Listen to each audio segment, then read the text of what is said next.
الشافعي الحضرمي، ينتسب أو ينتمي إلى حضرموت في اليمن، فهو يماني، وكان من علماء الشافعية، وقد توفي في سنة 1382.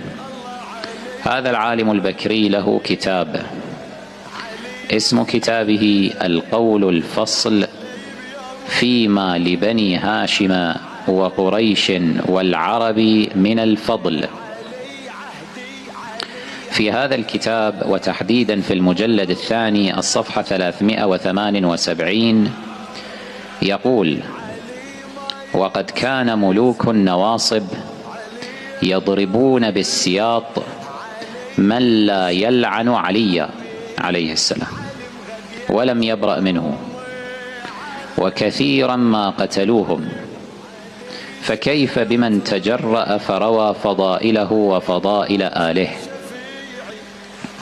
فكيف بمن روى نقائص أولئك الجبابرة وما ورد فيهم؟ ولو أردنا تحديد من ضرب أو جلد أو قتل أو هدم بيته في ذلك السبيل لذكرنا ما يملأ عدة صحائف. هذا كلام هذا العالم الشافعي الذي يدلك دلالة واضحة على ما كان يعانيه شيعة أهل البيت عليهم السلام في تلك الأزمنة.